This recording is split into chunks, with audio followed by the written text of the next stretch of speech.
Hey internets, it's Jake from Mini Terrain Domain, and this is the Stone Tooth, Season 2, Episode 2 of the Dawnbringers, the Forge of Fury. Man, there's a lot of thes in there.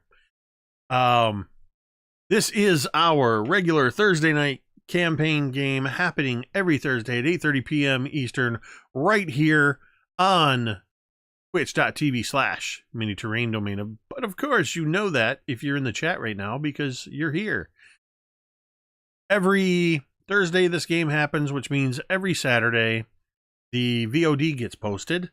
You can actually, and you know what? I don't have a command set up for that yet. But you can catch up on the first season of the campaign by heading over to youtube.com/Mini Terrain Domain and look at the playlist Dawnbringers, the Sunless Citadel. 12 sessions in there. Actually, B, why don't you type in, we'll show off the first of the commands. Type in !Jake in the chat. There's the Twitch and the YouTube and the Facebook page, but check this out. If we type in !Jeremy. So these are some new chat commands. If you're watching with us live, you can actually type in !commands or chat commands. I forget which one. And it will give you a full list of the commands.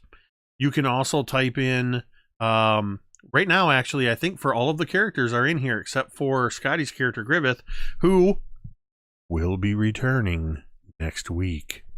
Yeah, you can type in the name as V demonstrated. And I think there's a cooldown in there to keep people from spamming in the chat.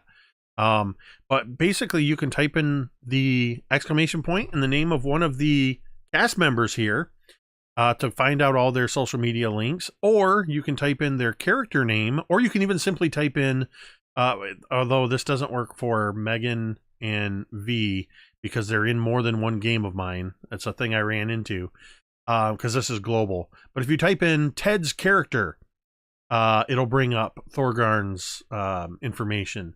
So it's some new things that we're doing to kind of spruce it up. You can type in things like support, and you'll get all the Patreon, Ko-Fi or Coffee, and donation links, and all that good stuff. So we're going to be utilizing this with the stream going forward. In fact, I'm not even going to spend time explaining the domain dice rules because they're scrolling along the bottom, but also if you type in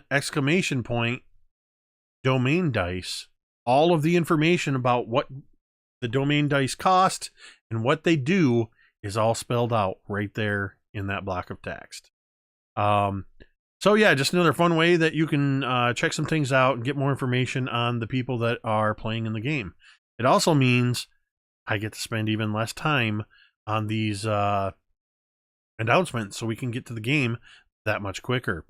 So type in ! And one of the actors' names to get their, or one of the players' names to get their information for their socials.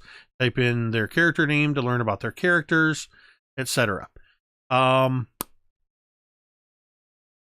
was something I was just going to say and I forgot. Oh, I know what it was. I have a little thing that I have to do, speaking of domain dice, because right as we came on stream, Dice on Ice, gaming the system a little bit, but that's okay. Megan resubscribed to the channel for 9 months in a row, which, you know, gaming the system aside, thank you for being one of the longest subscribers to the channel. And that, of course, puts you guys up to 20 domain dice. So, this is Season 2, The Forge of Fury. 40 days has passed since the events of the Sunless Citadel.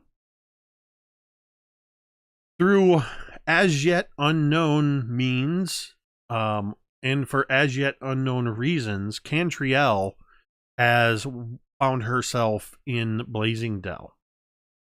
Talmud had journeyed along with a small retinue of companions, only one of whom still lives, had traveled from Oakhurst and had upon running into town, had run into a cousin and perhaps semi-rival, Thorgarn the dwarf. Blazing Dell being the dwarven mining town, or I shouldn't say dwarven mining town. It is actually a very culturally diverse town.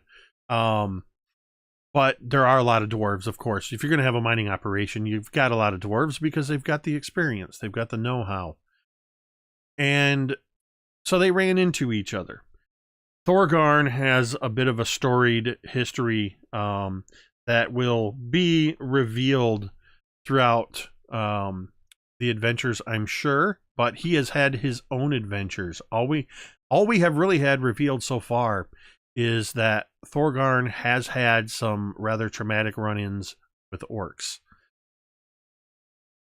Some gnomes came in the town around the same time as Talmud, driving an elaborate wagon that they quickly used to set up their, some would call it a roving junk shop.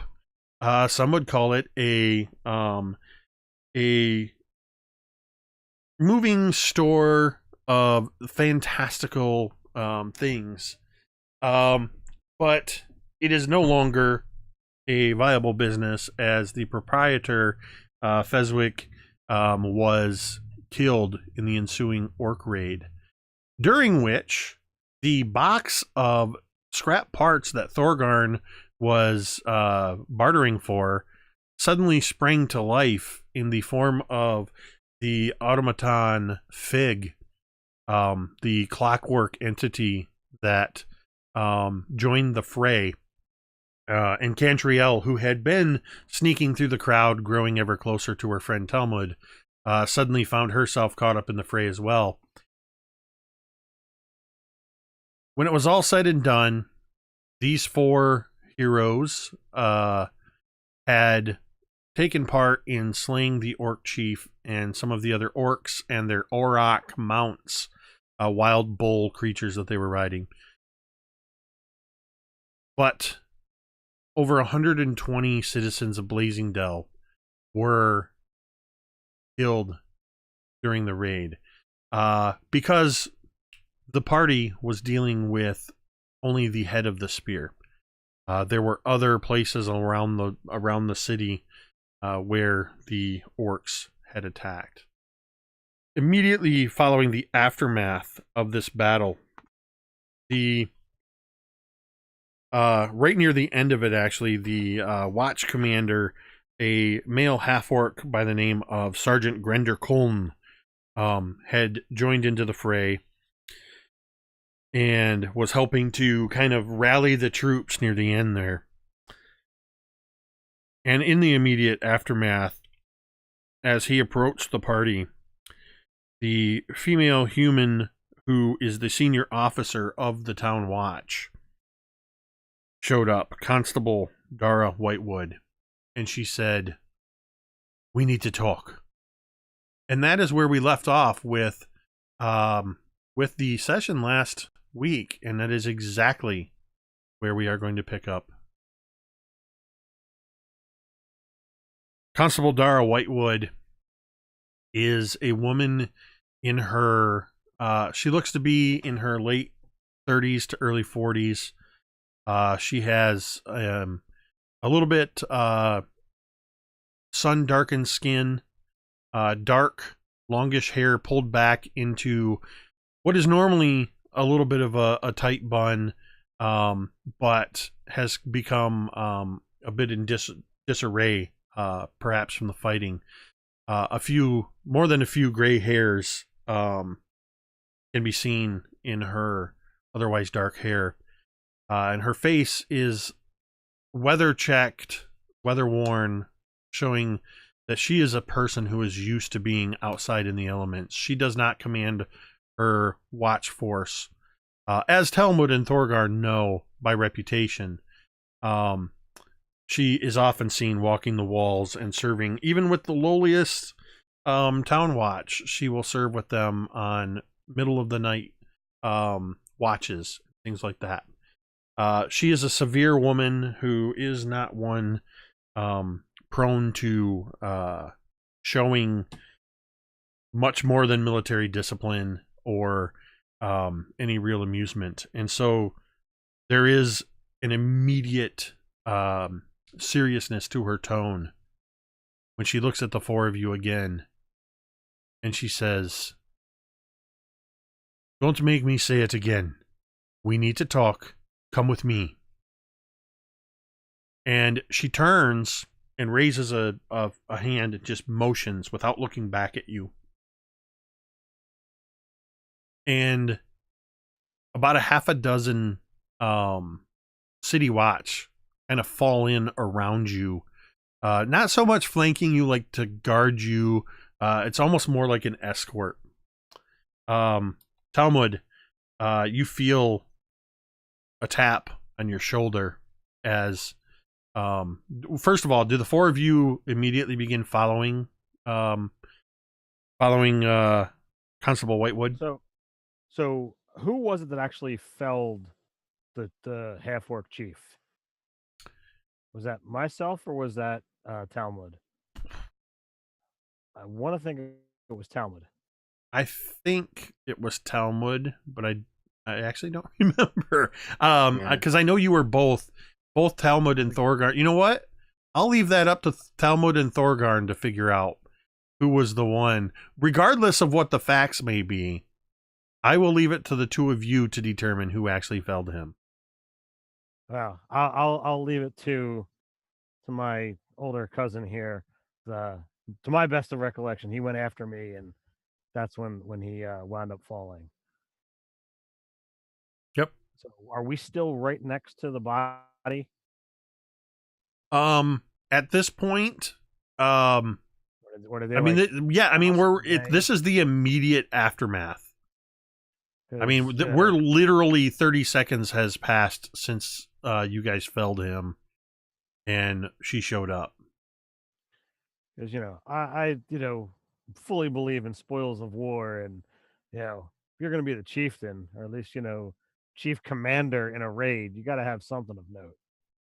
Maybe it could be clues as to what this clan is, and if we walk away, some random townsperson might just pick up something that could be useful in helping us stop this nonsense. Seeing you kind of lingering a bit and eyeing the body, Sergeant Coln, this massive half-orc, leans into you, Thorgarn. "Constable, Whitewood has asked you to go with her, but fear not, dwarf. No one will claim your trophies." Give him a little bit of a snarl and begin tottering away with the rest of the group. As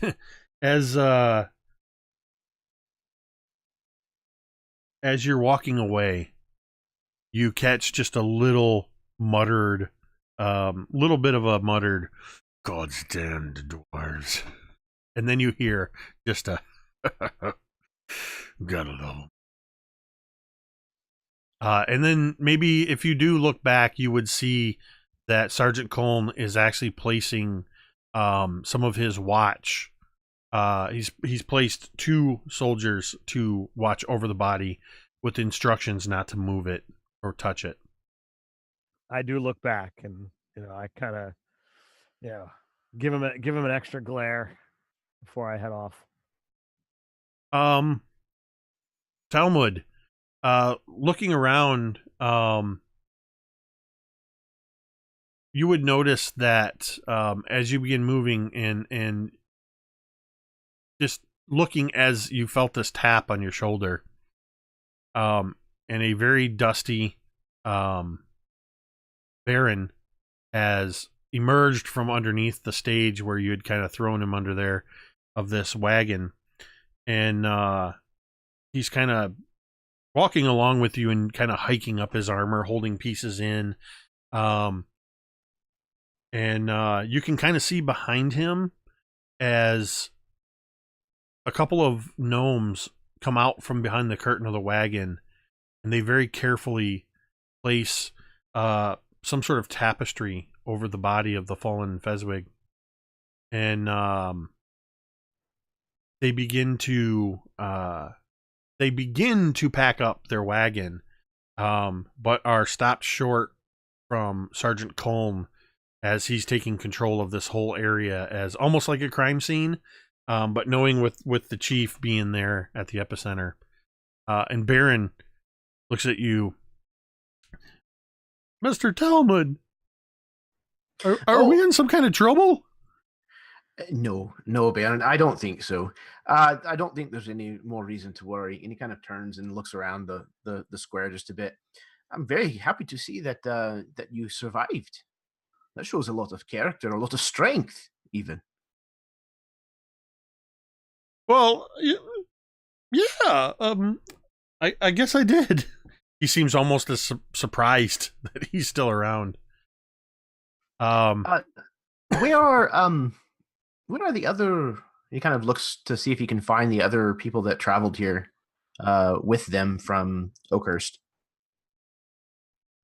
I think you actually saw two of them right at the opening of the fight. You saw two of them die. Was that before I entered Rage or after, though? I think that was before you entered Rage. Okay. I think that was like right at the very beginning of the battle.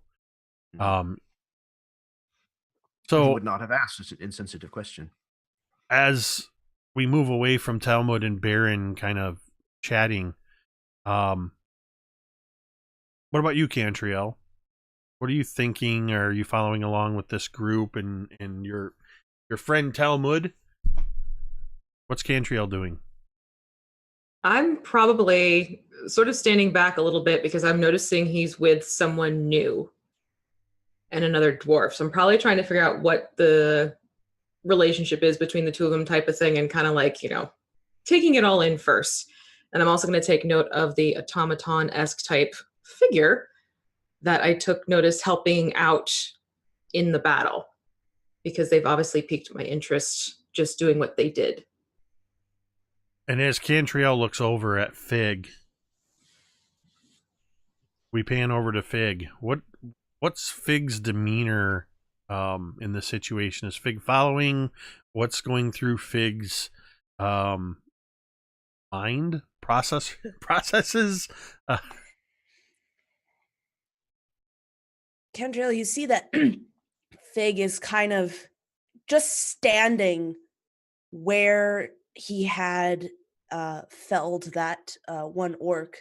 You can actually see the orc is still lying at the feet of Fig, and Fig is just looking around, just kind of lost.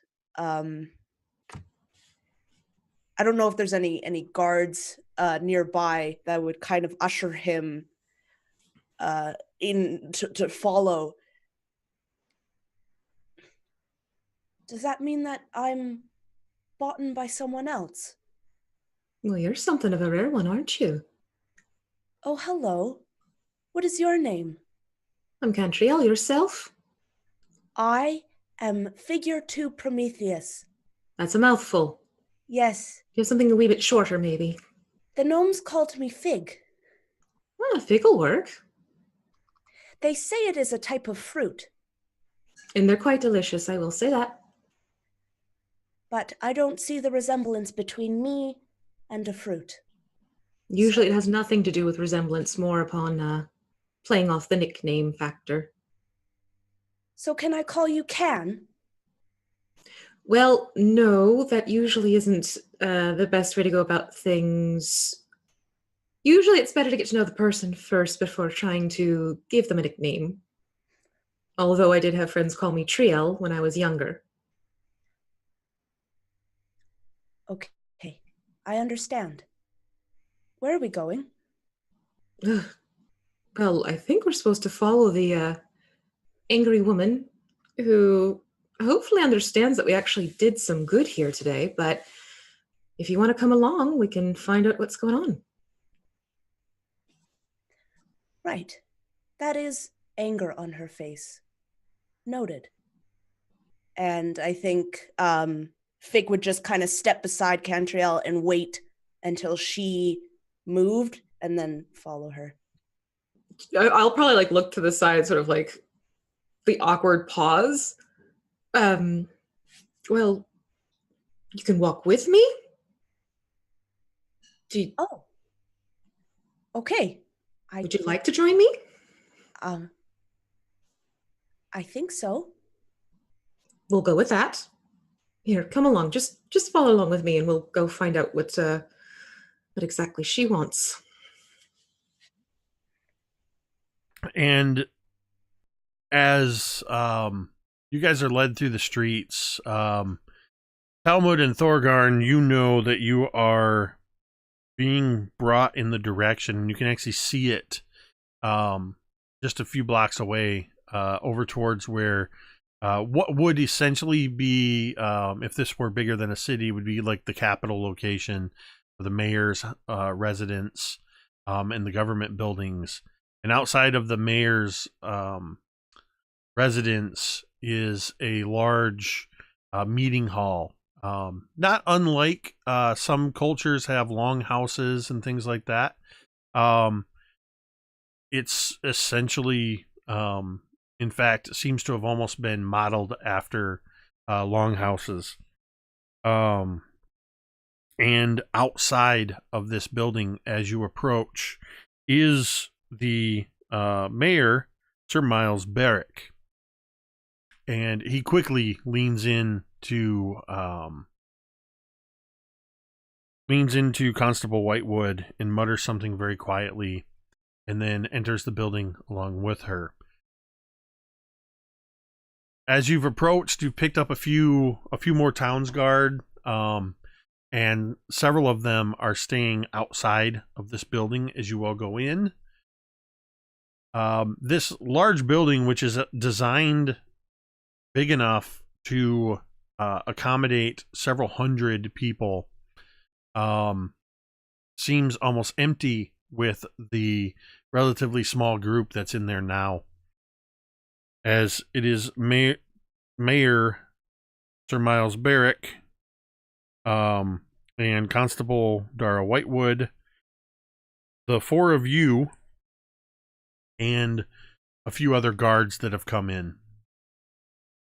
Constable Whitewood comes in, walks to the nearest end of a long, heavy wooden table, takes a seat, and motions to you all, please, have a seat. So Thorgarn's going to go up to the table, but he's still bleeding somewhat profusely from the battle, and since there was like no time to even staunch wounds, he's just gonna like start putting some stuff down, and he's gonna start pulling out a a medicine kit to wrap up the auroch horn hole that went into his ribs from the first start of the start of that part of the fight. Seeing you approach and looking at you, Constable Whitewood, she just looks at you. Damn stubborn dwarves. You could have said something, and we could have taken care of this back there. Well, you were like you're taking us for trying to help save the town. You are not under arrest, I assure you. Please. Couldn't even give us a few moments to breathe. You just said, "Come now." Surrounded us with guards. This is of utmost importance. Surely you saw all the dead lying in the streets of Blazingdell. No doubt some of them your kin. And she's kind of made a motion, and one of the guards runs out, and just a few moments later, one of the acolytes actually from the temple comes in and will administer a going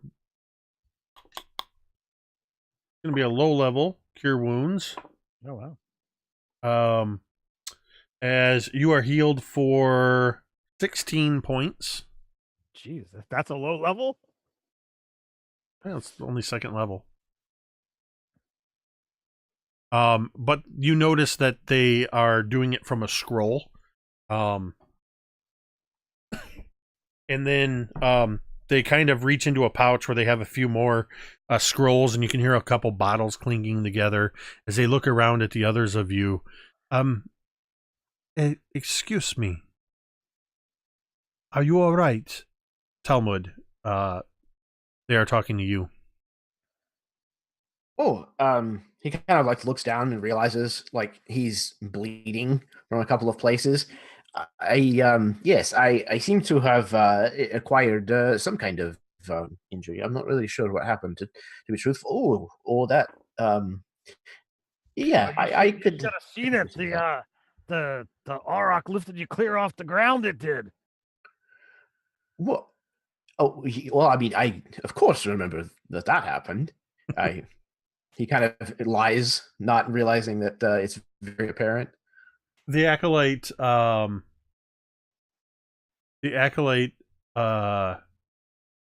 does the reads off another scroll, and you are healed for 9 points. But you took a lot of damage, didn't you, Talmud? If I remember correctly. According to my sheet, I am only at 42 out of 62. Now with 8 points back, I'm at 50. Okay, so you're not looking too bad then. No. Overall. I was almost at half. That's why I was saying that I was bleeding profusely. So. And you, Mum? How are you? You, Cantriel. I'm perfectly fine. Why do you ask? I just want to make sure you need any healing, Mum. No. Cantriel? What? You finally noticed, didn't you? Where did you come from? Same place as you. Were you following us on the trail? I got here before you did. How's that following you? I didn't realize that was... What are you doing here? You know this, lass? I mean, we're associates. I wouldn't say that she's really a friend. I mean, she's an elf. We're back to that one again, are we? No, look, Thorgarn, come and meet Cantriel. Cantriel, this is my cousin, Thorgarn. You mean there's two of you? Well, there's lots of us. There's a lot of clan here. Thorgarn Spirit Caller. Wonderful. I'm quite well, thank you. You have a very interesting cousin. Oh, I'm kind of the normal one in the family. Are you trying to reassure me or scare me? So, may ask you, can you see Father Griffin behind me? I guess I've seen many things in my life. Currently, no. I don't see Father standing behind you. Okay. Is this like an imaginary friend? No. This is he was a priest who was inducting me into the priesthood, and sadly he fell in battle, and he has decided to follow me around. So you have a guardian angel then? That's a spirit, if you will. Wouldn't call it an angel. Ghosts. So he too sees dead people. I'd hardly call it the same thing. Well, death does follow me in several ways. But yeah. Oh no, the two of you are nothing alike. Well, this lovely creature right here, this is Fig. And Fig was helping. I saw you come out of that box, but the gnome was saying that it owned the box. Can't own people. Are you a people? I don't know. I don't look like a person, but sometimes I have thoughts, and sometimes I have dreams. Then you're a creature. Not a box or a piece of property. Hmm. Talmud is all up in Fig's business, like moving his arms and like trying to like see how he works, like, just completely baffled, All right. and not giving much concern for personal space. Fig Will is you just totally letting you stop? while talking with Cantriel, just and then eventually Fig just kind of turns. Not being proficient in Arcana, what is the expected level of knowledge of constructs that a person might be able to have? I would say make a history check. A history? Yep. Where is? All right, so that is a 16. You've heard of constructs. You've heard of particularly the gnomes having skills with smaller constructs and toys. And you've heard of some wizards that have used magic to bring life to humanoid type things. But you've not had any direct interaction. But they don't think, they don't talk, they don't dream, right? You have no To my idea. knowledge. You wouldn't have that knowledge. It Okay, would all all right. be conjecture.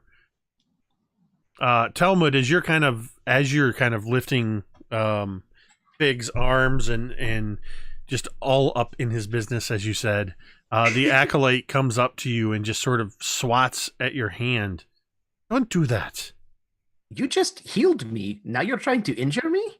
Rightfully It so. was hardly injury-inducing. Please respect one another's space.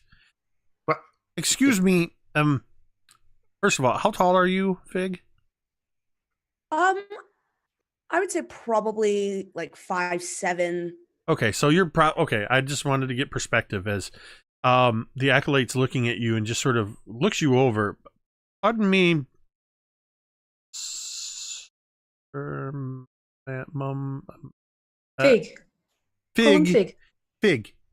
Are you injured or damaged somehow? You see Fig just kind of look down at himself and kind of look around, and you can see where he was pierced with those arrows, the arrows. You can see some of this light blue, almost glowing liquid just kind of steadily flowing out of him. Oh dear. I don't think that is good. I'm not entirely certain if this will work, but I will try it. And the acolyte's going to read off from a scroll. And that's 8, 9, 10, 11 points of healing. Nice. But And I almost imagine that you hear this squealing noise almost, and you can see gears and other mechanical parts just slowly moving together and back over the where it was leaking. And the poor acolyte has this look of horror and is just like they're kind of like just like wanting to touch it and oh dear, I'm sorry, I thought that would work. Wait, I think it did work. I feel much better. Actually work? It sounded painful. Not at all. I believe I should say thank you. And they reach out with a finger and just gingerly kind of looking at you. Do you mind? As they're reaching for some of that blue liquid that was still dripping down the outside. No, not at all. I don't believe I shall be needing it anymore. And I was being too forward. And they actually take a little bit of it, and you see them sort of reach into the pouch and grab a vial and just put a little bit in there and cap it for later study. They turn to They turn to Constable Whitewood, who's been in conversation with the mayor during this time, and just says, "They have been attended to." Very well, you are dismissed then. And real quick before we get into this next conversation, thank you to Memory Lapse DM who just subscribed. That is going to grant you guys another domain die, which means I'm going to first take away. You guys are at 20. Take these away from you. All of them. And then let's see.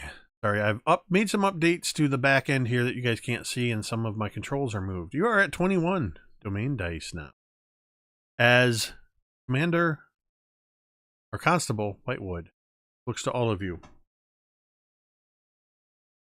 First of all, as I said, Thorgarn, you are not under arrest. Oh, that's good. I don't know why you would think such a thing. Thorgarn, you have quite the reputation as an able-bodied fighter, despite unfortunate events in your recent past. Talmud, your clan is well known here in Blazing Dell, and if I'm being fully honest, I barely noticed when you left many months ago. But Well, words of your deeds have preceded you from Oakhurst. he kind of like looks sideways at Cantriel. And yes, I believe your name is Cantriel. Is that correct? So as you look to Cantriel, I look to Talmud, and I kind of got the eyebrows raising, like, okay, all right, there's apparently some respect going on. Yes, I'm Cantriel. And if the stories from Oakhurst are to be believed, you and Talmud are at least two members of what I am to believe is called the Dawnbringers. Yes, that's correct. They've got the name for us. I was told there were a couple humans who were a part of your endeavors, Oakhurst. There were. And one, and rightfully so, decided that it was time for her to take a break. She had seen much and done much for us, but as a older woman, she realized that there's only so much that she actually could do feasibly and continue on. So she bade us goodbye and left the night we got back. Last I heard is that Griveth had to go off and take care of something first before he came to join us again. Though I'm not sure how soon that will actually be. He doesn't plan to be gone for too terribly long. He just gives a curt nod, turns to you, Fig. You certainly are a curious addition to this little band of heroes from today's battle. Tell me, who are you and from where do you come? My name is Figure 2 Prometheus. And I don't know if I know you that well yet for you to call me Fig. But I am from... And you can see Fig just kind of pause and then points that way. About 4 days. What direction are you pointing? North, east. Okay.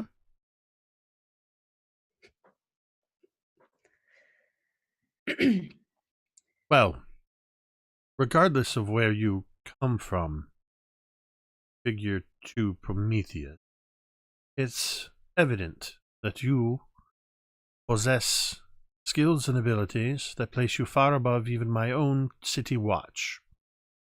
The four of you, I suppose it shouldn't be a surprise, given your histories, that you should jump to the forefront of today's events. And for that, the city of Blazingdale is indebted to you. We are fortunate that you were here as these events transpired. Our losses were great today, but I fear they may have been even greater if you were not here. Blazingdale has been hit here and there by small bands of orc raiders. In just off and on over the last couple of months. And it's been a few weeks since they dared attack. Today's attack was more brazen than any we've seen. Pardon, may I cut in for just a moment? You already have. Continue. You said that there is a lot of folk from the town. Talmud and I, this is our town as well. Might I offer up and ask for just a moment of silence for those townsfolk who fell today? Of course. Granted.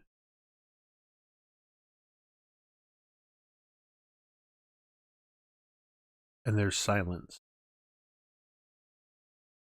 She actually does bow her head slightly. So in that, in that moment, Thorgarn, he kind of shakes a bit of like that anger and aggression that's kind of on that forefront, the tip of his tongue, and you actually see him kind of become a little bit more solemn. He doesn't bow his head, but he closes his eyes, and like there's just this moment, and before he kind of goes back into that normal stance, eyes closed, he again turns to his right shoulder and just kind of nods his head.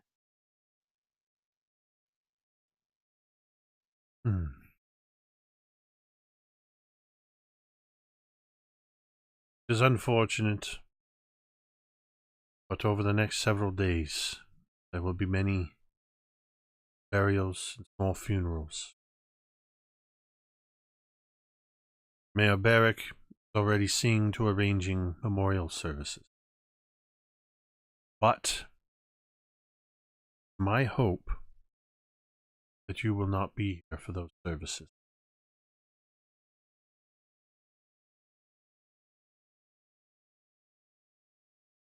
We have learned something. Early in the fight, some of the militia captured one of the orcs that was left for dead. And they brought it to one of our holding areas.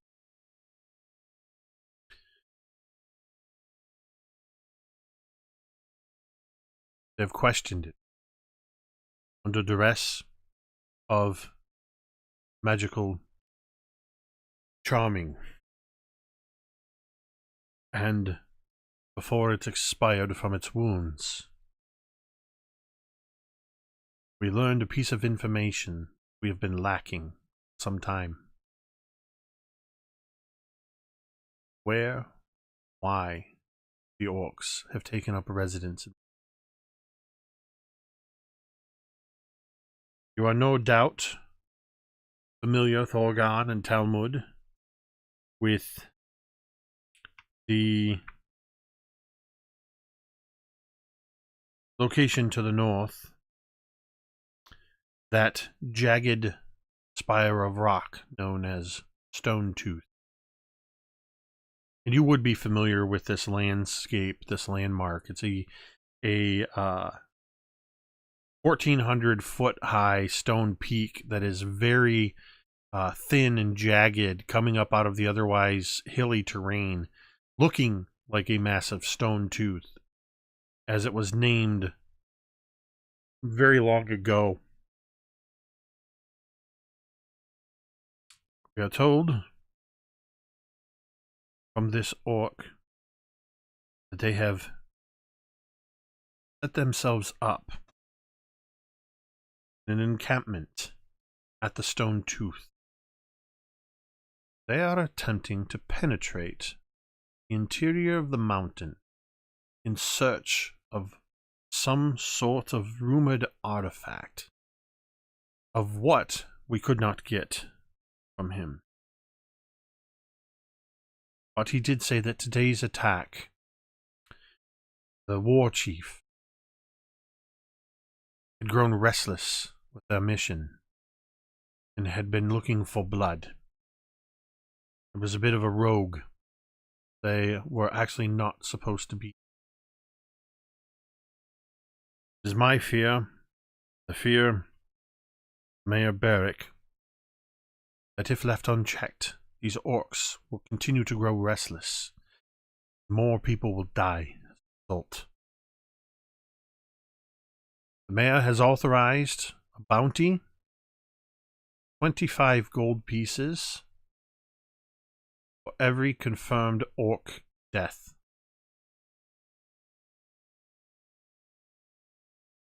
Is this something you would be willing to help us with? Yes. That sounds like a blast. What exactly are you hoping for proof? At a minimum, we would need something like off their body.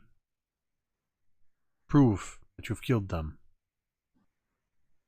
I do not doubt that you would be honest in your accounting of actually killing orcs if you were to take this on for us. But if we are to be paying out from the treasury, we would request a sort of per capita proof. I find, in my experience, that fingers, thumbs, ears, tusks, they all make wonderful trophies. Ears are pretty much the easiest and the least bloody to carry around, but it's a bit gruesome if we're going to be walking around with them. Just saying.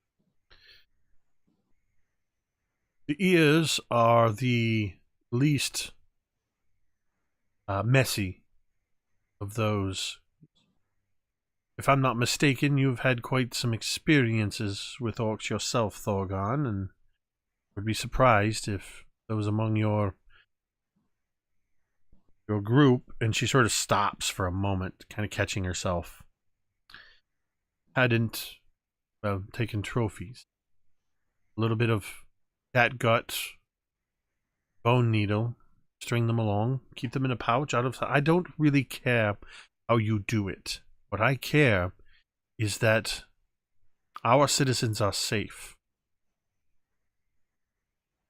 Well, But I think, based on what you're saying, as raids on towns go, this one was pretty bad.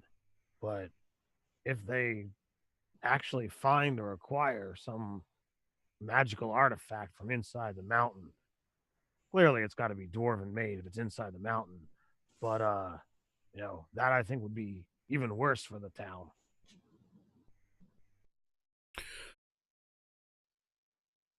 I have somebody on their way here that will shed more light on this.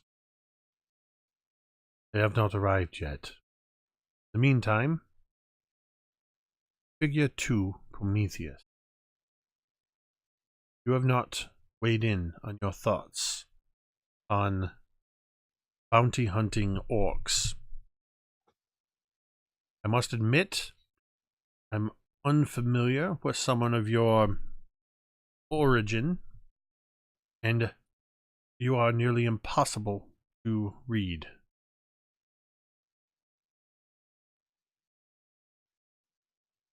And I think Fig would kind of look for a brief beat at Talmud Thorgarn and Cantriel.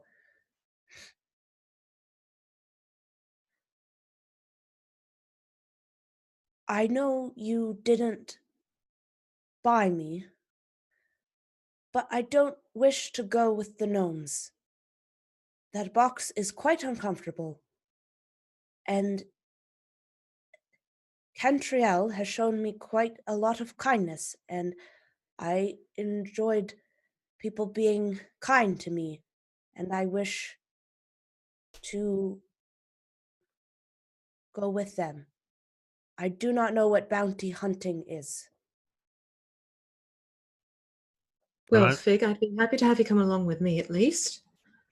And What it bounty means- hunting is you get to bring back a prize and get money for it from killing something else. We get to kill orcs and make money. I see. How curious. It's a very good way to put it. Well, seems to me as though the four of you are in agreement that you will take on this task for the town of Blazingdale.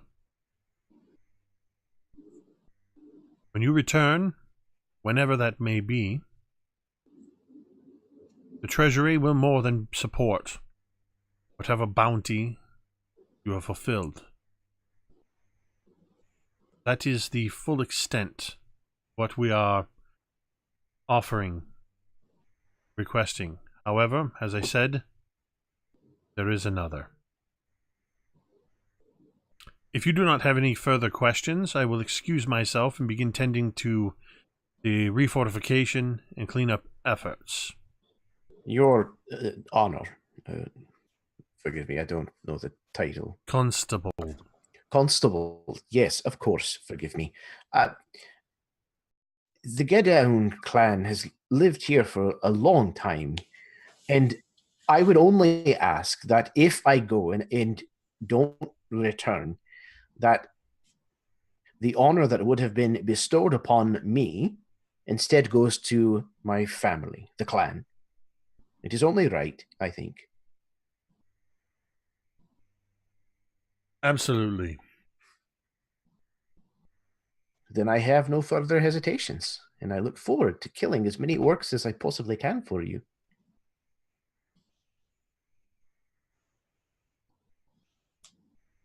Very well, Talmud Gilwan.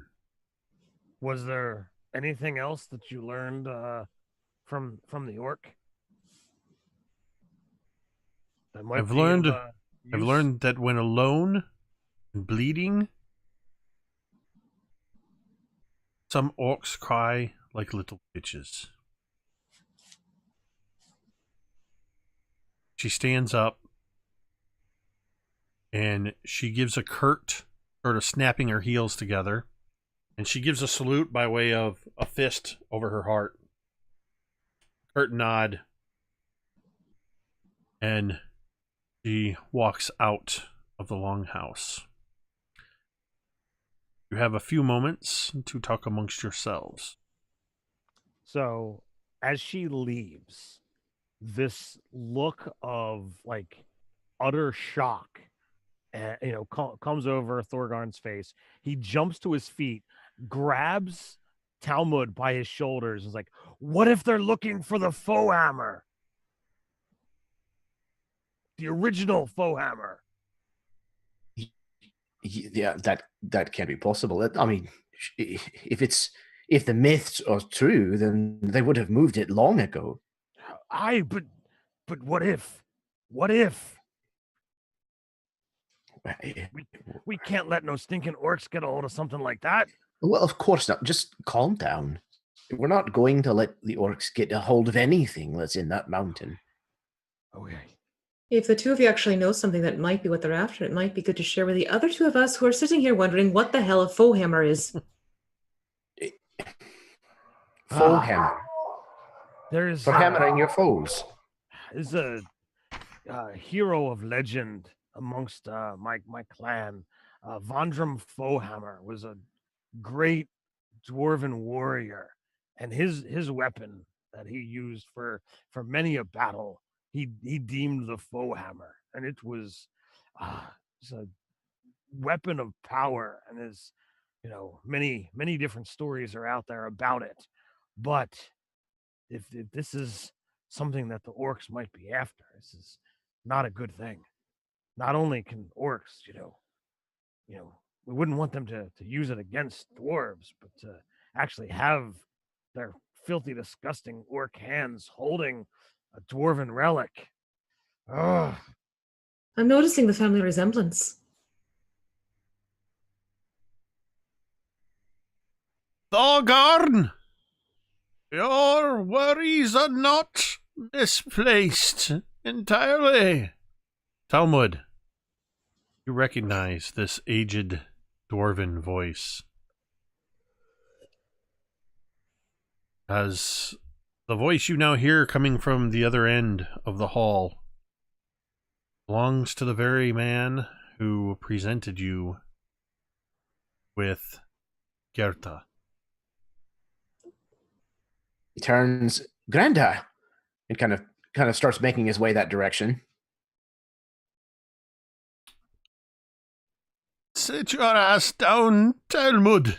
I'll be there in my own time. I was going This to is try one to- I think I might actually like. He's not dead yet, Cantriel. And this is a very old dwarf.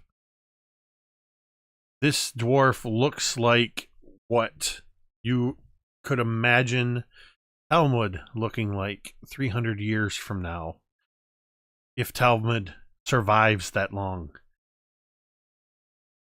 And he's moving with a slowness that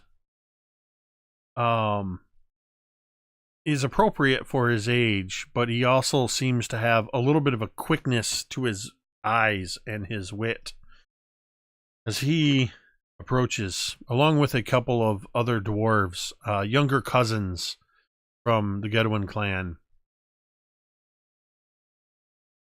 Eventually, he makes his way over to all of you. Clambers up into the seat that the Constable Whitewood previously occupied. Talmud, I thought that you had gone out into the world to seek adventure. That's why I gave you that mole. I Granda, and I did. I went to the town of Oakhurst, and along with Cantriel here and a few humans, we managed to rescue an old, ancient dwarven citadel. We ridded it of the evil that had taken what are those called? Roots in this place. And he kind of puts his backpack down and starts fishing around in it, and he pulls out this skull and dagger. Look what I found. And as you're kind of saying this and kind of digging in to pull this out, in response to what you're saying, I mean, right before you set the stuff down, he just says, I went to the neighbors and I beat them at several games of dragon dice. With all due respect, your grandson did you quite well. His is a story that'll be told by many. And I'll make I've sure heard of it. the stories, lass. I just I'll thought give, you'd go further. What trinkets have you here? Grandad, this is the skull and the dagger of Great Uncle Horn, your brother. He looks at the skull. I can't say that I ever saw Horn's skull, but I did crack it a few times. Let me see this toothpick you've got here. He reaches for the dagger. So when Talmud said that he cleared an ancient citadel that used to belong to dwarves of evil, and I give him a hearty slap on the back. Well, this is clearly... Wait a minute. I know this. This... Talmud, how have you come by this dagger? I found it with this skull, as well as the arrow that must have killed him. He also produces this orcish arrowhead. We found it at the Sunless Citadel, just outside.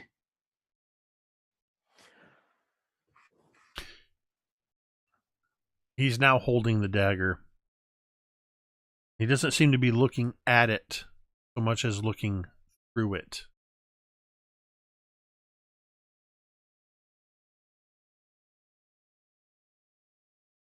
All right, I'm noticing the stream is dipping in and out.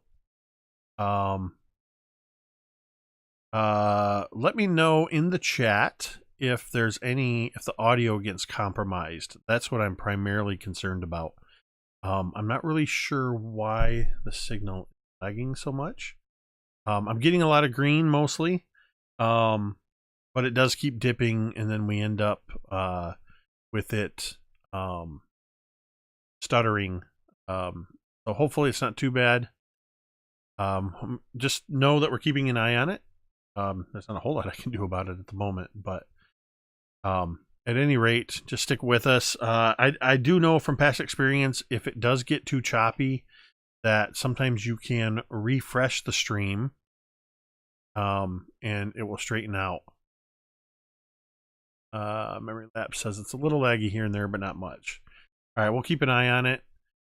I don't know if this has happened to us in the previous season, but I know it happened in a different game that I ran where we had to call a game early because we could not continue the stream. I hate interrupting like this, but I'm constantly keeps dipping into the red. I don't know what. I'm gonna try something. I think it could be from like all this winter stuff that's supposed to be happening. I mean, it's possible. I'm guessing that it has to do overall with the health of the internet, as opposed to, or rather my network connection, as opposed to drain on my CPU. My CPU is actually, my computer is pretty powerful. Right. And I'm only showing a overall 35% CPU. So, Okay. hoping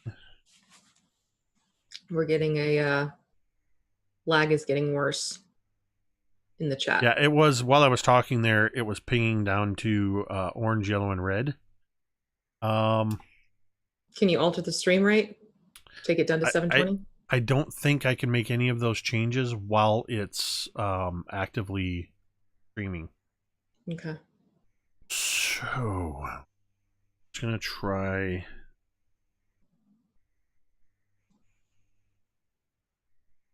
The wonders of technology. Right. I mean,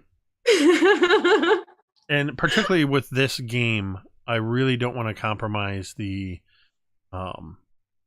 quality of it. We understand. I don't want people to miss out on anything. Upload speed is kind of low. I'm at over 100 megs download. But I'm only at about 1.5 upload, which is about 10% of what I normally have, and is about half of recommended. Yeah. I lost Twitch for a second. My browser. Sorry if you're still with us in the audience for the disruption. Thank you. Thank you for your patience. This is where we put up that nice little, stay tuned bullseye thing. The what?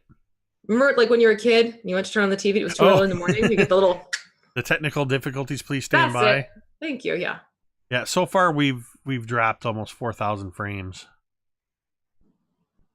Oh, wow. and it keeps dropping. I'm looking at the stream right now, and it's Plummeting. no. I have somebody suggested that my household might be stealing some of the bandwidth. Typically, my daughter's watching Netflix while we stream. I get over 100 megabits per second download speed. I have very high speed internet, and I usually have around 10 upload, and nobody's uploading anything.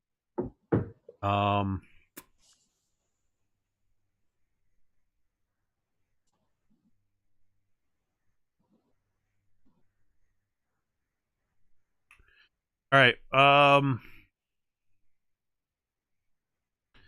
Watching it, we're holding on green, but then it looks like at any minute it could dip down again. It's totally your call what you want to do with it. Because trust me, we get that it's stressful on your end too. Yeah. We've lost like 5 viewers during this, but a few other people are saying that the audio's been pretty intact. Keel says still no worries. Streaming audio only anyway. Here's what I'm going to do. Every time I say here's what I'm going to do, it dips down. Okay. I am seeing in the chat that the audio has been pretty intact. Okay. So, audience, because ultimately I don't want to compromise this experience for you. If it becomes unbearable, let us know. I'm watching the chat. And many people are saying it's good. So I apologize for kind of pulling immersion. I just wanted to make sure that we didn't have a crap stream or, all of a sudden there's this big gap because nothing's usable. So we will drive on.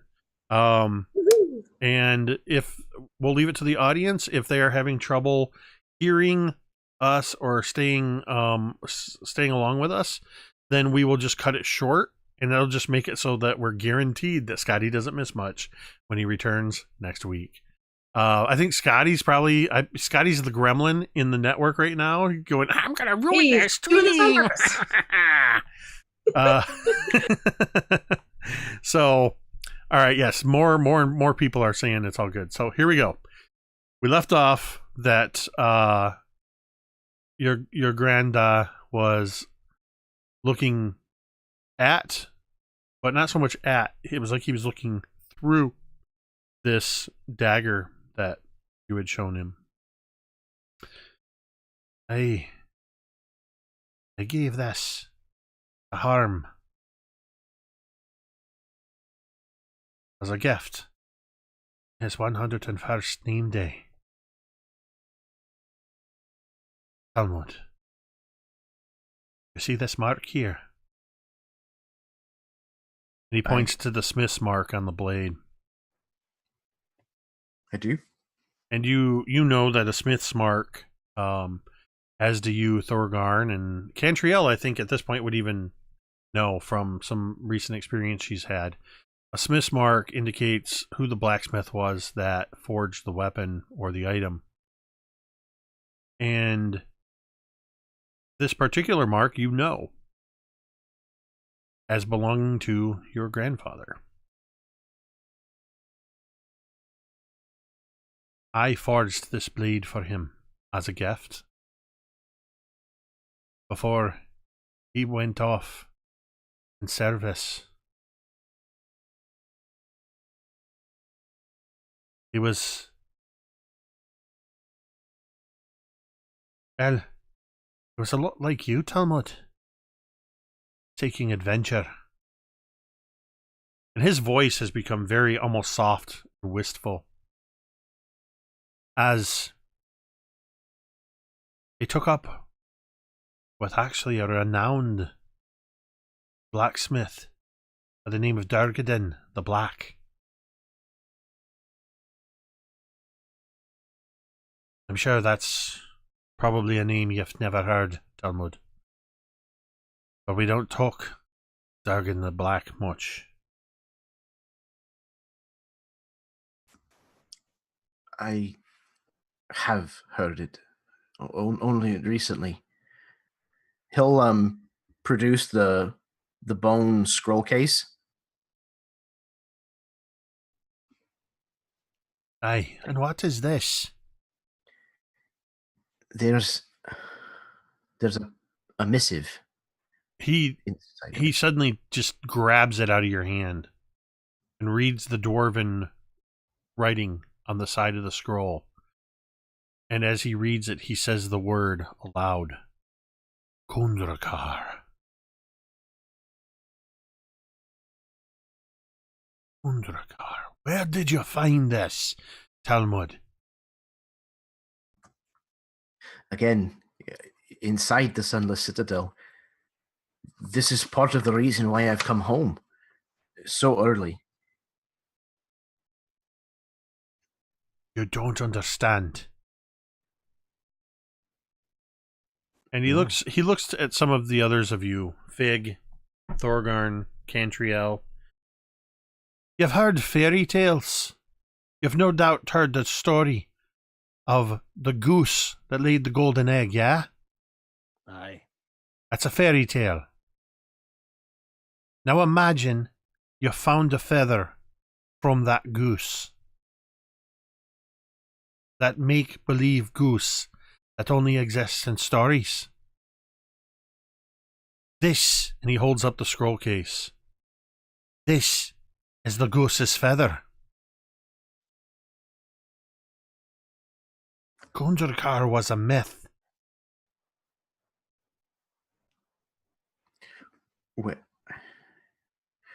Well Do I then, know what Kundrakar is?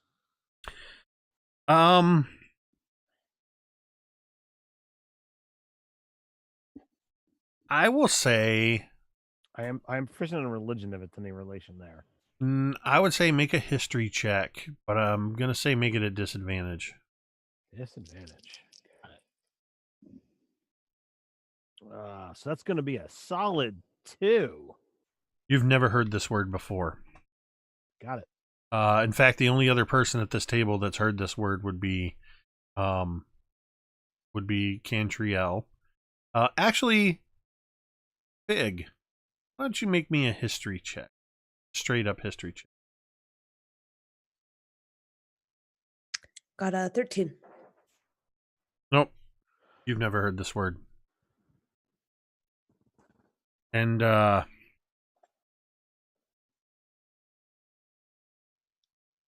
So what is Kundrakar? that's a fairy tale. Well, you're saying that, you're holding the darn feather. So obviously, maybe not. Well, there's... And What? how does this relate to the Foehammer? It doesn't relate to the Foehammer. I told you that...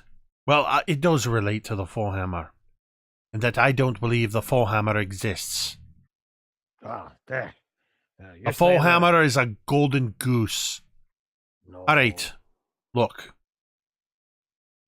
Dealing with 2 dwarfs, I should know better than to draw my stories out, but I'm an old man. Listen. Kundrakar was believed to have been a hidden dwarven redoubt. Nobody's ever known where it was or anything about it. But I've long suspected that there was a connection between Dergeddon and Kundrakar. I can't prove it.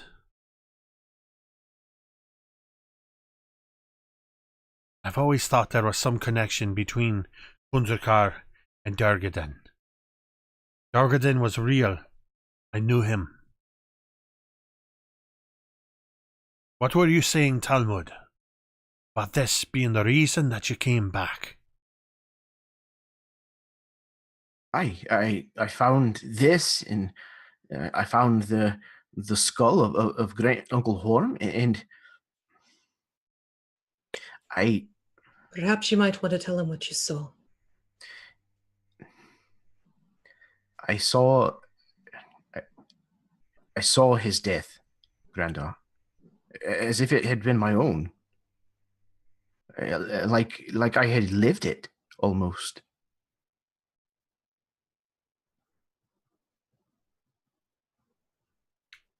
Are you going to make me beg you for the tale, or are you going to tell it to me, boy?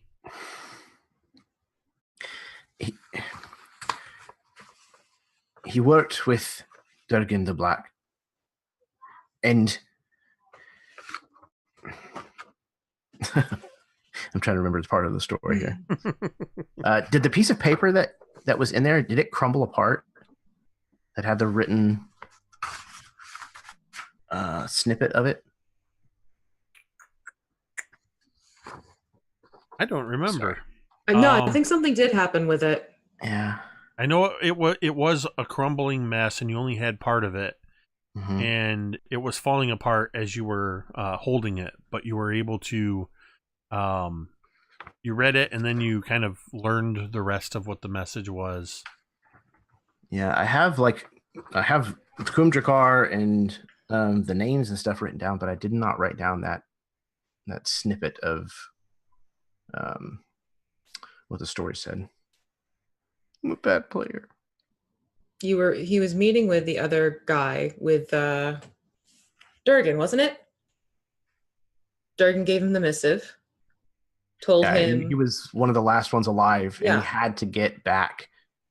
All right, given that Talmud is, a ancestral guardian barbarian, and that it's been a while since it happened, wouldn't this be something that Talmud would not have forgotten? So here is what I'm going to do, because this is a very integral point. While Jeremy did not have a full account of this, I actually transcribed the vision. I actually did that shortly after it happened. Thank you. So I will recount. I will recount the vision, and this will essentially serve as Talmud, telling Granda, and the others of you will hear this. Okay. And Cantriel would have also heard this, because Talmud had previously explained what he saw. So initially, as Talmud said, he found he discovered this bone scroll case, and in Dwarvish runes it reads Kundrakar. Within the case is a piece of old parchment damaged by age and water. A short message in Dwarvish reads, "The remaining few. By order of Durgan the Black, we have created a secret dwarven redoubt. None shall find us. However, at the urging of Griveth, Talmud used Gerta, slammed it onto his foot to force himself into a rage. And Great Uncle Horm, the ancestor, emerged as Talmud's ancestral rage manifests in him becoming possessed by one of his ancestral spirits. And what he saw in this vision was Durgan the Black, the famed dwarven blacksmith and warrior,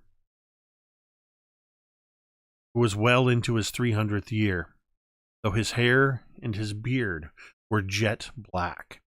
He was a vicious warrior. Long ago, he came across some incredible opposition, and his forces had to disappear. No one knew what happened to Durgan the Black after that. But through this vision, the gnarled, war-worn hand of Durgan the Black hands Horm the parchment, now appearing in his hands completely intact, and reading in full, "Our forces have been routed. The orc hordes are overcoming all of us. If we are to be successful in the long game, I must look after the remaining few. By order of Durgan the Black, we have created a secret dwarven redoubt. None shall find us. However, if you look for the ancient dwarven stronghold of Kundrakar, the one that once was home to a Shardolon, you will find our people."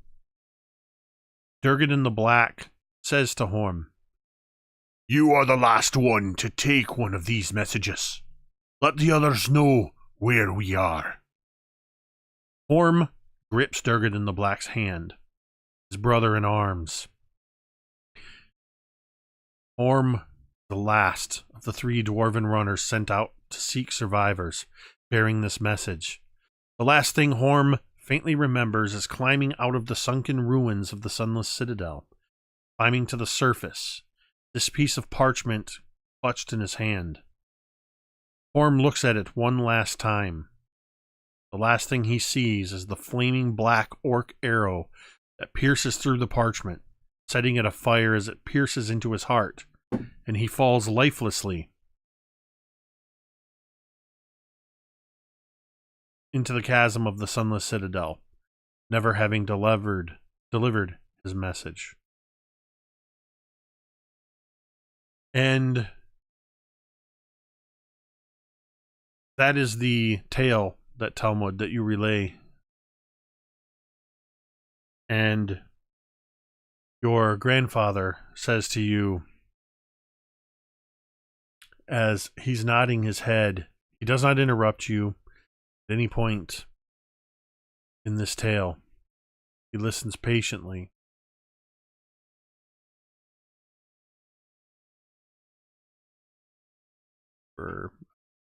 So Thorgarn, pretty much stares at Talmud while he delivers this tale, just like a 2 or 3 year old sitting there at story time. He is just engrossed in this essentially moments of him reliving family history.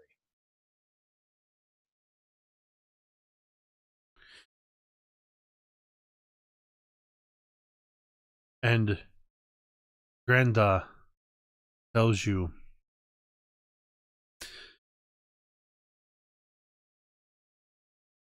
it was centuries ago that Thorgarn the Black and his clan were driven from their home by a horde of orcs and trolls. The orcs and the trolls, they plundered our ancestral halls and slew any of Dargaden's people that they could catch. Fleeing his enemies, Dargaden led the destitute remnants of his clan in search of a new home. After years of wandering, the dwarves discovered a great cavern system beneath the Stone Tooth, a rugged, forested hill crowned by a bare, rocky crag. There, Dargaden and his followers founded the stronghold Kundrakar, a hidden redoubt from which he waged a decades-long vendetta against all orc kind. About a century ago, a member of Dargaden's clan was captured by a powerful orc tribe during a raid, and the orcs learned of their enemy's hidden stronghold. The orc chieftains raised a great army and marched on Kundrakar. In the hard-fought siege lasting months, the orcs tunnelled around the dwarven defences. When they finally stormed the place, they put everyone within to the sword, then carried off wagon loads of plundered goods. But it is said that the deepest, best hidden vaults and armories escaped the looting, and that some of Dargaden's extraordinary blades still wait in the darkness for a hand bold enough to claim one. Now mind you, Talmud, this is the legend as I have pieced it together over the years from bits and pieces of lore I have picked up. But you can't tell me it's a coincidence that today it was discovered that the orcs are basing their operations to the north at the Stone Tooth, and that it's said that they are digging and searching for something. I believe that is Kundrakar. The Stone Tooth is where Dargaden the Black led his people. our people. Durgadan, Thorgarn, Dawnbringers, as he looks to the rest of you.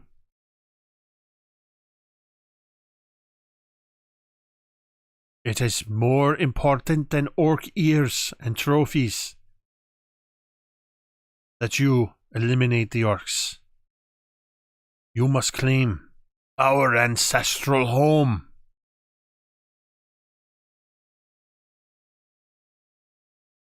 And I guarantee you, Thorgarn, if I'm right, and I usually am, any blade, any single blade you find in there will be better than the story of a legendary foehammer. And he sort of leans back There. and crosses his arms and looks at the four of you.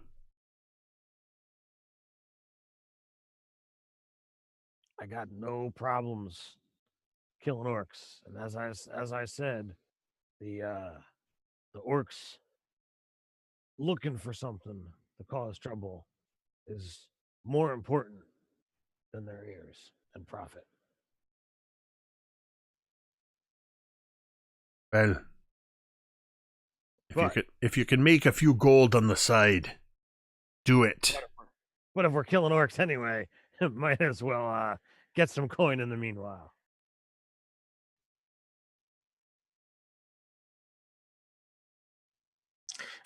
I already swore that I would go to this stone tooth and see what I could do in regards to the orcs that were taking over there, Grandad. But obviously, if you have something that I could do for the clan that's in the same place, and I won't hesitate, not in the least. Who wants us to stop the darned orcs? And reclaim parts of our heritage, Thorgarn. It does not surprise me that Talmud and Thorgarn would not hesitate to take up this quest. But what of you, elf? Does your membership as a Dawnbringer, does that sway you in our favour?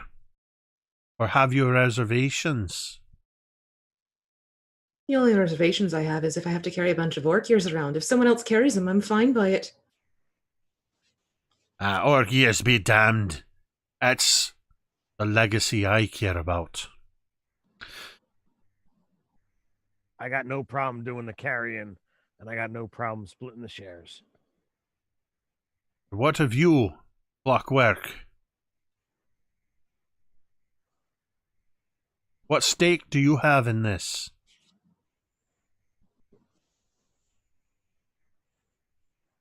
I find these three very curious, and I would like to learn more. You are a very interesting storyteller. I could almost see those dwarves in my mind. Like they were there, but not. That's called using your imagination. They all looked like him. I feel, and Fig would point to Talmud. But I think I will get better. No, I think you're probably on the mark.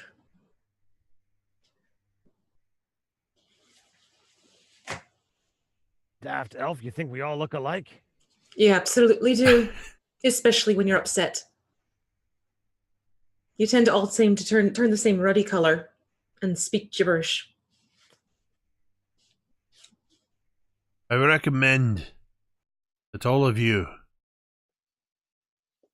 get your rest. You might do well to stop by and see Keldigan Torn before you head out. Tell him I sent you. And if he tries to charge you a damn copper, that I'll cut his beard off myself.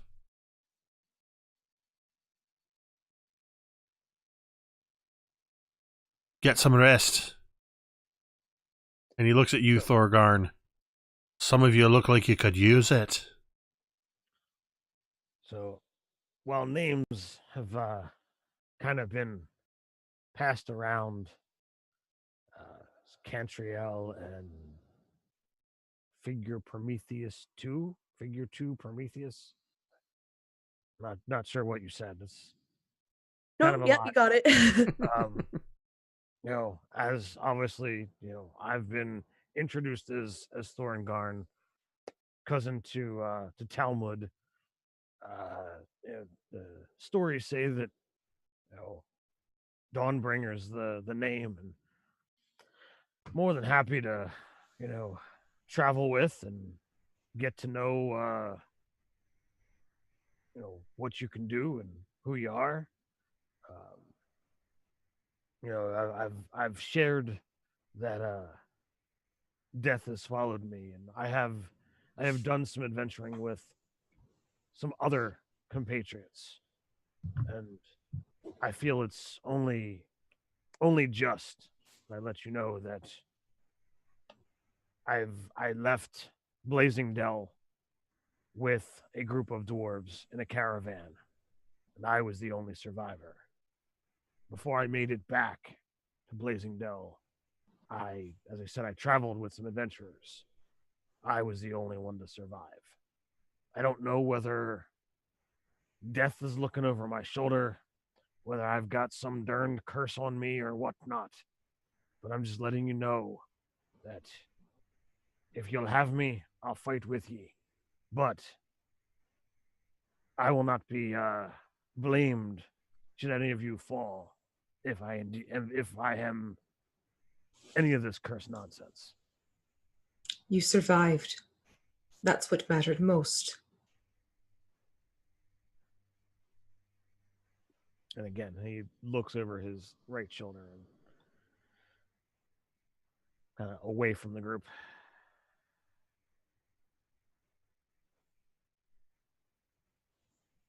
Talmud, Aye. we have set aside rooms in our clan's residences for you and the others. Of course, Thorgarn, you have the temple. You may stay as well. I must get some rest. I will be available later if you need to speak to me before you make your plans and head out.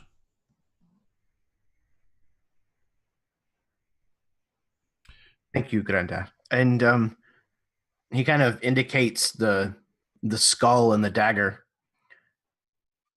Do you want to take Great Uncle Horn under your care, or is there someone that I can take him to, so that he may be properly interred?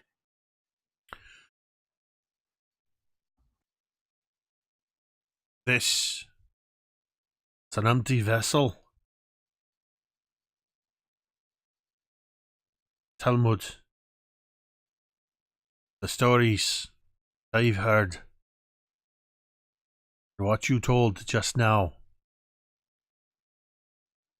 are as true as you make them be. Then Horm's memory is preserved within you every time you get pissed off. And that is a fine enough memory for me. And you could also keep this. He slides the dagger over to you. Now go. Get some rest. Get some good dwarven food and some dwarven ale. And he sort of just dismisses you. As the four of you are leaving this hall, Cantriel, as you walk past Granda, he mutters, almost under his breath, but you have keen elven ears as you hear, "You look like your mother, lass." What did you say? The others of you would not have heard this.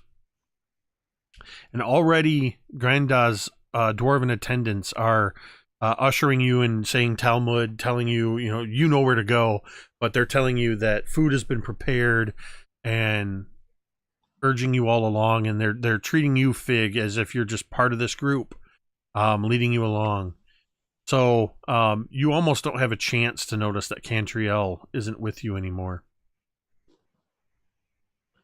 So, as we're walking along, Thorgarn is completely oblivious to all of this.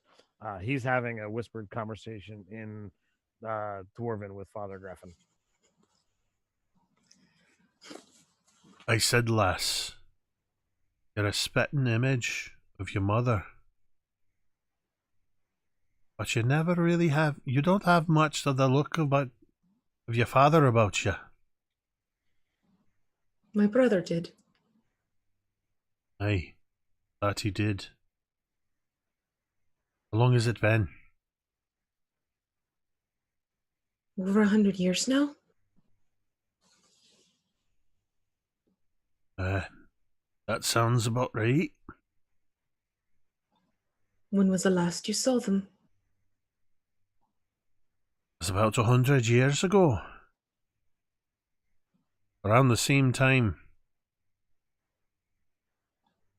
that the rumours of Durgan and the Black taken up under the Stone Tooth surfaced.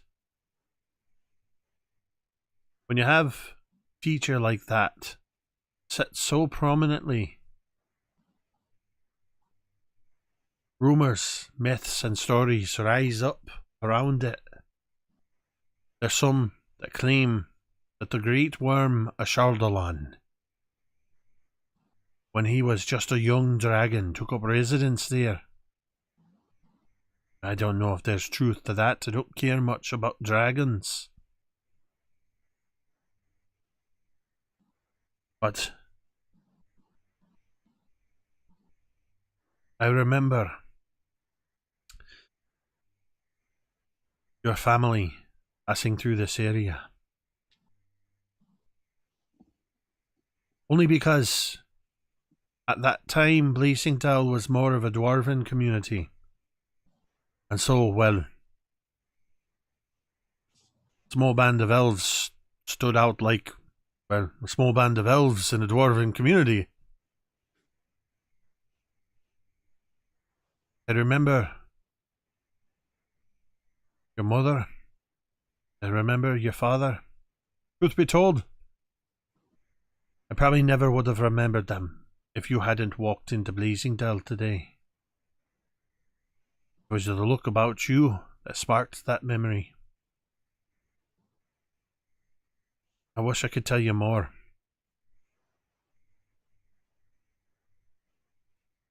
Has it been that long since you've seen them? That 100 years? They are and about. It wasn't much longer after they've disappeared. We don't even know where they went, what happened to them, where they'd gone. We came here, we went home, and I woke up to an empty house.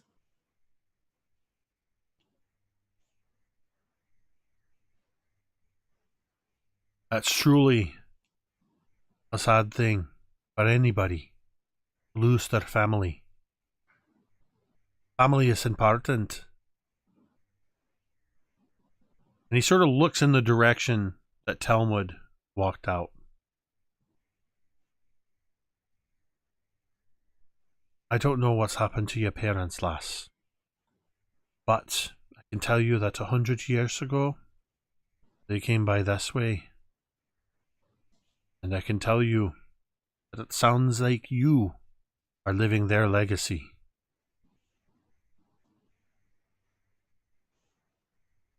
Whatever it is that's driving you, and whatever it is you're doing, keep it up. and he just kind of gives you a bow, a subtle bow of his head that just has that finality when an elder sort of just says, "We're done here," without actually saying it. Do you stay and question him, or do you excuse yourself? Before I go, I'm just going to say, he did do you proud, you know. I've seen many fighters in my years. His is a rare one. He doesn't say anything. He just smiles and nods.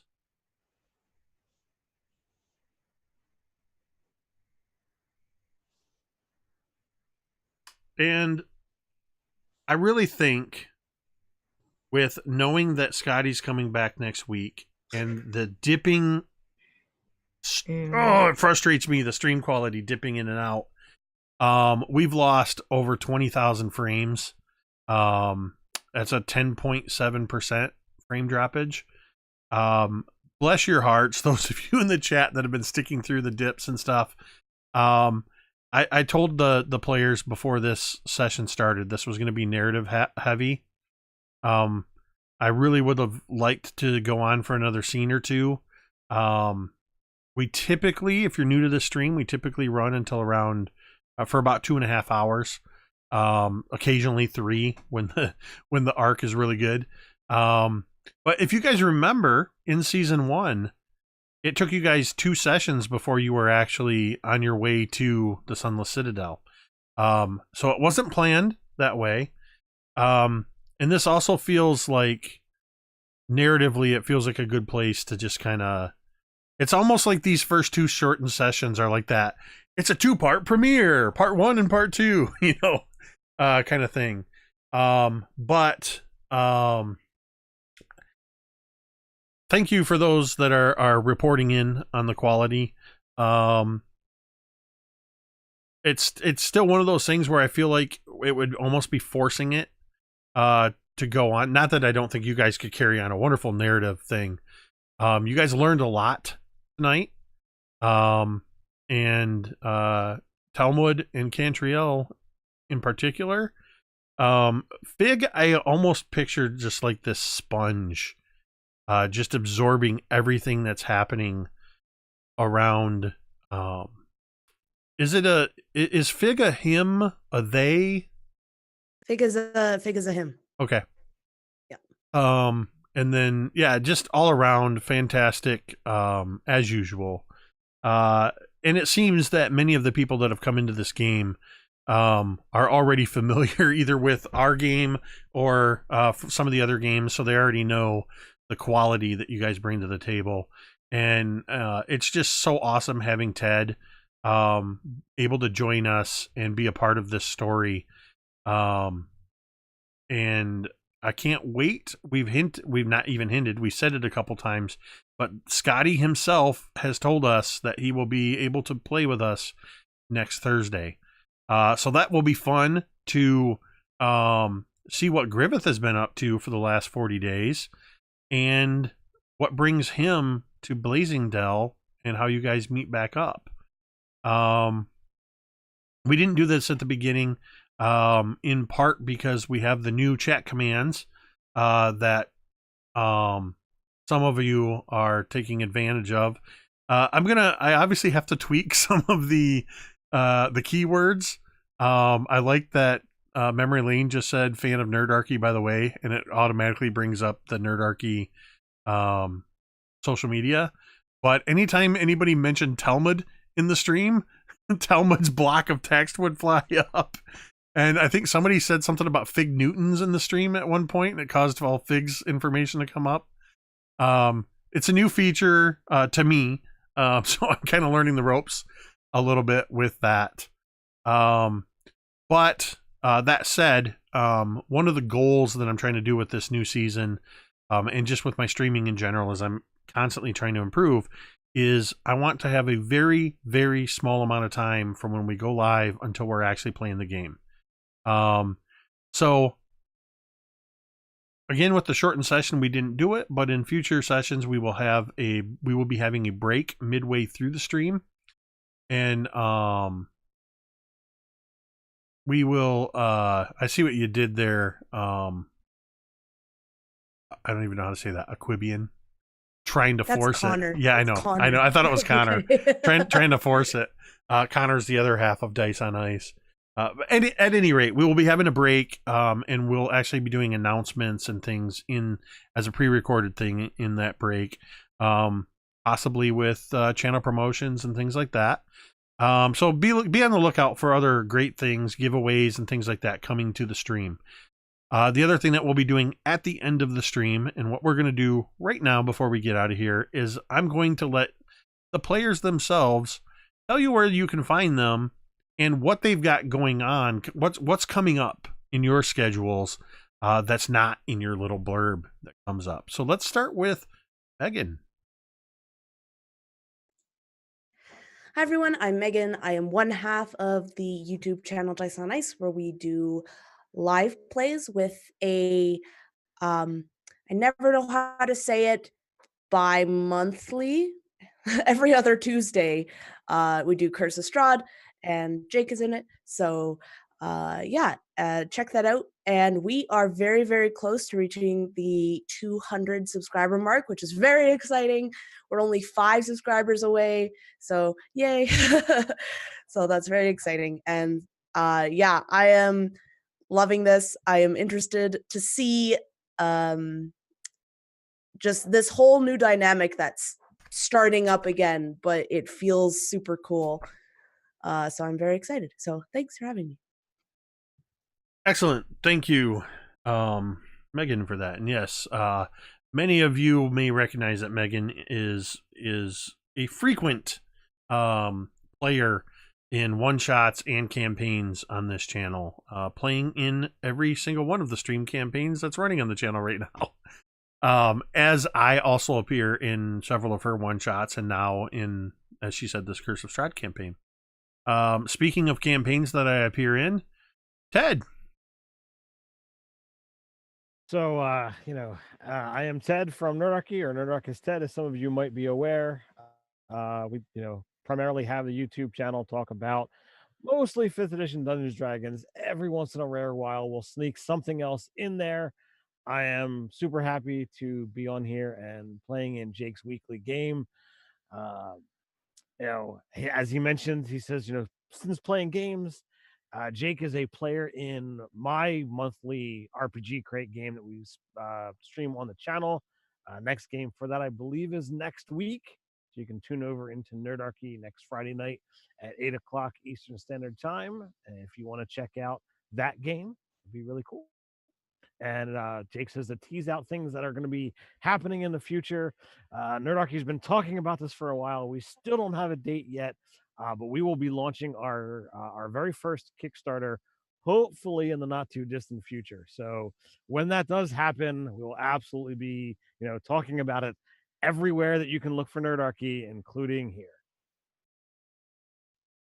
Yeah, and that RPG Crate game is a fun game. I get to play with a group of players that I've met exclusively through this opportunity that Ted gave me. I don't even remember how long ago. I think it's been well over a year that we've been running these games. I think I feel like it's closer to 2. I don't know for certain. I think we're gonna start session 5 of the new stuff, and it was definitely, I want to say, a full year before that. Yeah. And it's a lot of fun. RPG Crate has some really great stuff that is a subscription box, and you can tune in next Friday, as Ted said, and you can learn all about RPG Crate and what kind of stuff you can get in there. Also, another person whose campaign I'm a player in is Jeremy. Yeah, whenever you first started saying that, I almost unmuted myself and started. I'm glad that I didn't. Hi, everybody. My name is Jeremy. I have the YouTube channel, the Erasmas Expeditions. I do a lot of live plays. I have videos where I talk about gaming. I'm also 1/3 of the Dudes of Yore podcast, which can also be found on YouTube, where we talk about RPGs in various ways. As a matter of fact, last night on my Help Action video series, I had Jake as a guest. He came on and we discussed showmanship in RPGs on my channel. It was a very, very good conversation. Stop by and check it out. So as far as what I've got coming up, Sunday is going to be the 6th session of a Highlander tournament that I've been running. It's kind of all PvP improv through a system called Reflections. It's a tournament, so there are only 3 remaining immortals. So as of Sunday, there will only be 2 remaining. Then we will schedule the final at that point. In addition, I have 2 campaigns that I am running, one of which Jake is a part of. It is called Whispers and Fragments. We're not having a January session due to some scheduling issues, but we will be meeting mid-February, I believe. And then the other is a D&D Arthurian-themed campaign called Beneath the Banner's Shadow. I think we will have our 6th or 7th session coming up here at the end of this month. So looking very forward to it. And finally, is a person who I better be invited to a game when she starts DMing on a regular basis. V. Hi everyone, I'm V. I have the YouTube channel, The Crafting Muse. I show you how to make terrain, paint minis, make game accessories, and other fun things like that. Also very active over on Twitter, on Facebook.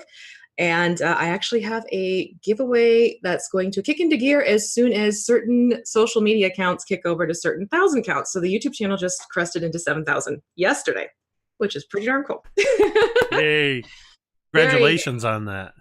Thank you. And so that means that as soon as the Facebook page hits 1,000 and Twitter gets to 3,000, I'm doing a giveaway where winner is going to win a Crafting Muse D6, as well as a cool Crafting Muse magnet and sticker, and a slot, speaking of DMing games, a slot in the game I'm going to be running for a few of my patrons from Patreon, and the winner. And it's actually going to be a test run of the game that I'm writing up for D&D in a Castle that Ted and I are doing at the end of June. So if that's something you're interested in, I'll pop some links into the chat so you can go over and check it out. Basically, to be a part of the giveaway, you have to either share the Facebook post that I have on my Facebook page or the tweet that I have over on Twitter.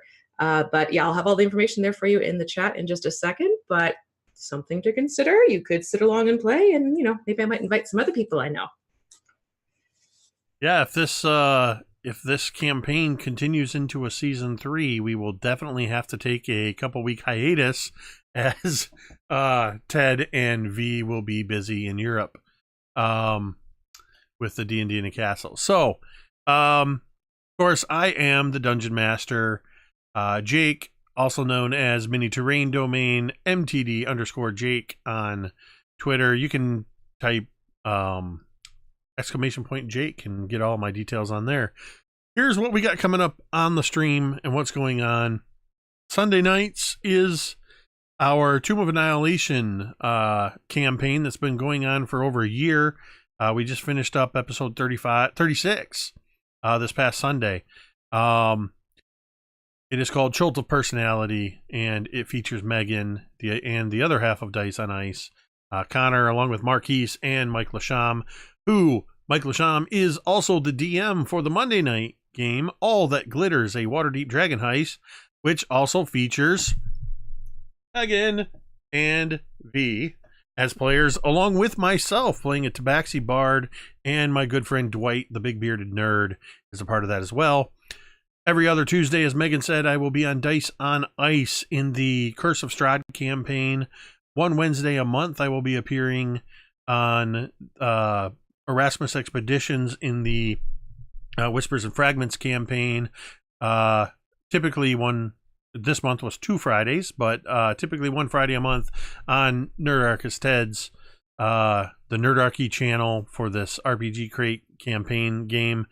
Also, starting next week, Wednesday, which is January 23rd, then again on January 30th, and finally on February 6th, is a 3-part Dragon Grin playtest called, what is it called? Blood and Vengeance. I am running a Dead Man's Guide to Dragon Grin playtest, specifically with their playtest materials for the races and locations using sphere and a couple of the what they're calling cultures and heritages, which is sort of kind of like a variation on races and backgrounds. And I'm excited because we are going to have some of the creators of The Dead Man's Guide to Dragon Grin and Absolute Tabletop founding fathers. Tim Carney will be playing in all 3 sessions, as will Drake Warren, the RPG construct, who I played in a long-running campaign of his set in Dragon Grin. James Carney will be in the last session. Michael Barker will be in the second and the last session.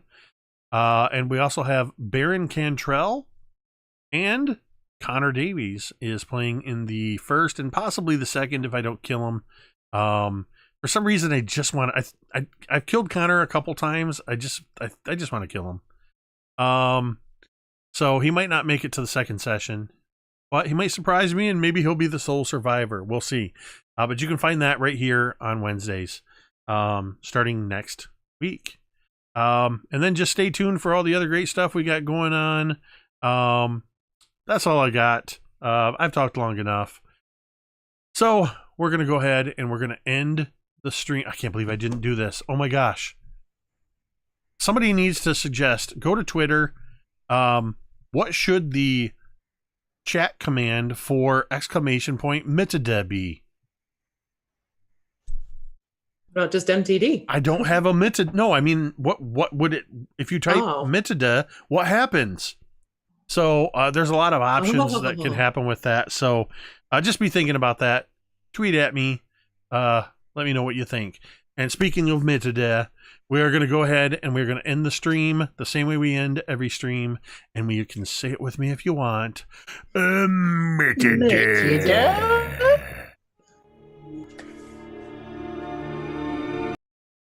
Oops.